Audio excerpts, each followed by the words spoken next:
আপনি গ্রামের দৃশ্য আঁকতে চাচ্ছেন তো এভাবে আঁকুন, তাহলে আপনার দৃশ্য আঁকাটা অনেক সহজ হবে এবং সুন্দর হবে। দেখুন এভাবে ঘুরে ঘুরে আমরা একটি গাছের শেপ আঁকবো। কিসের শেপ?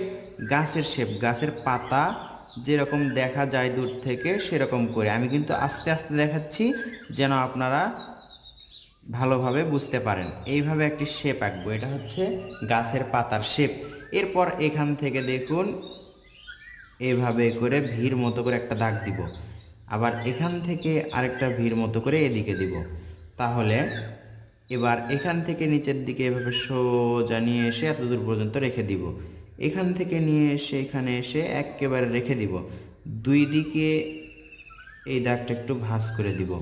এরপর কি করব, এই তো একটু ঢেউ ঢেউ করে দিয়ে এটার সাথে লেগে দিব এবং এখান থেকে এভাবে একটা পাতা বা ঘাস আঁকবো, এখান থেকে আরেকটা এটার সাথে এটা লেগে দিলাম। আবার কি করব, এখানে একটা ঘাস, ঘাসের পাতা বড়, এখানে আরেকটা পাতা। এবার কি করব দেখুন, এখান থেকে এইভাবে করে নিচের দিকে নিয়ে আসবো। এটা কীরকম, এই তো পাতাগুলো আমি যেভাবে ঘুরিয়ে ঘুরিয়ে করেছি সেরকম। এগুলো হচ্ছে ঝাউ গাছ। বন্ধুরা, এই দৃশ্যটি আপনি ছোট বাচ্চাদেরকেও শেখাতে পারেন। এখানে দেখুন আমরা একটি ঘর আঁকবো। ঘর আঁকতে হলে আমি সহজভাবে শেখাই। ঘর একটা ত্রিভুজের শেপ আঁকবেন, এটা কিন্তু একটা ত্রিভুজের শেপ। এরপর দেখুন এটা ডাবল করতে হবে, এটার সাথে লেগে দিতে হবে। এদিকে একটা দাগ, এদিকে একটা দাগ, এটা একটু বড় হবে এবং এটার সাথে লেগে যাবে। ঘরের চালা হলো। আরেকটা ঘরের চালা আঁকবো আমরা। দেখুন এখান থেকে এদিকে উপর দিকে তুলে দিব, এভাবে সোজা দিব, আবার এদিকে দিব। তাহলে এটা আর ওটা এভাবে লেগে দিব। লেগে দেওয়ার পর দেখুন একটা সোজা দাগ, এখান থেকে আরেকটা সোজা দাগ, দুই দাগ মিলিত হলেই সুন্দর একটা ঘর হবে। ঘরে থাকবে দরজা, ঘরে থাকবে জানালা, এই পাশেও আর একটি জানালা, দুইটা জানালার মাঝে একটি দরজা। এখান থেকে একটা দাগ, এর মাঝের দাগটা একটু বড় হবে এটার থেকে, আবার আরেকটা দাগ, এই দাগ এই দাগ সমান থাকবে, এটার সাথে লেগে যাবে, এটার সাথে লেগে যাবে। এখন আমরা এখানে একটা দরজা আঁকবো, আর এই পাশে কি আঁকবো, জানালা। তাহলে দুইটা সুন্দর ঘর আঁকা হলো। এই দৃশ্যতে আর ঘর আঁকার প্রয়োজন নেই।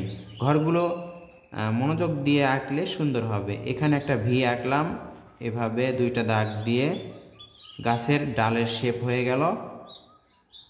এইভাবে যেরকম করে ঘুরিয়েছিলাম একই রকম করে উপর দিকে নিয়ে যাব, আবার নিচের দিকে এইভাবে ঘুরে ঘুরে নিয়ে আসব, এটার সাথে আমরা মিলে দিব। এই যে ঘর দেখতে পাচ্ছেন আরেকটা ঘর, এর উপরে আমরা কলার গাছ আঁকবো। কলার গাছ আঁকা কিন্তু অনেক সহজ। এদিকে একটা দাগ দিবেন, আবার এটা দিয়েই এইভাবে এইভাবে করে নিয়ে আসবেন।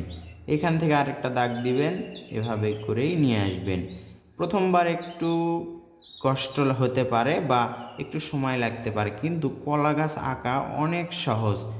কয়েকবার আঁকলেই আপনার কাছে এটা ইজি মনে হবে। কলা গাছের পাতা কিন্তু বাতাসে ফেটে যায়। এবার দেখুন আমরা কি আঁকবো, এখান থেকে এই যে এখান থেকে এই পর্যন্ত একটা দাগ নিয়ে আসবো, এখান থেকে এইভাবে। আপনি চাইলে এইভাবে হালকা করে একটা দাগ নিয়ে আসতে পারেন। দেখুন একটা দাগ দিলাম, আবার দেখুন এদিকে একটা দাগ দিয়ে একটু ভাঁজ করে, অথবা এইভাবে সোজা একটা দাগ এভাবে দিতে পারেন। আমি সোজা দিলাম কেন, যেন আপনাদের সহজ হয় দাগটি আঁকতে। একটু বাঁকা করে একটা দাগ দিলাম, এটা ডাবল করলাম। ডাবল করলে এটা হচ্ছে পুকুরের পাড়। পুকুরের পাড়ের ওপরে একটুখানি ঘাস বা ঝোপঝাড়, এখানেও একটু ঘাস বা ঝাউ গাছ, এরকম কিছু। এরপর আমরা দেখুন পুকুরটা এভাবে ফাঁকা রাখার পর এই তো এখান থেকে সোজা একটা দাগ উপর দিকে তুলব, একটু ভাঁজ করে দিব, সমস্যা নেই। আবার এখান থেকে দাগ নিচের দিকে নিয়ে আসবো, নিচের দিকে একটু মোটা বা চওড়া হবে। এই তো এটা এভাবে ভাঁজ করে দিয়ে এখানে একটু ঘাস আঁকলাম, আবার এখানে একটু ঘাস আঁকলাম। এটা হচ্ছে তাল গাছ। তাল গাছের মাঝে এরকম করে দাগ দিতে হয়। তাল গাছের মাঝে এরকম দাগ আছে, আপনারা খেয়াল করলে দেখতে পাবেন। এভাবে আমরা দাগ দিলাম। তাল গাছের শেপ পাকা শেষ, এখন পাতা আঁকবো। এইভাবে দুইটা দাগ আমরা দিতে পারবো, বা একটা দাগ এইভাবে উল্টা ইংরেজি অক্ষর ইউ এর মতো, এটা এইভাবে করে জিগজ্যাগ করে এটার সাথে লেগে দিব।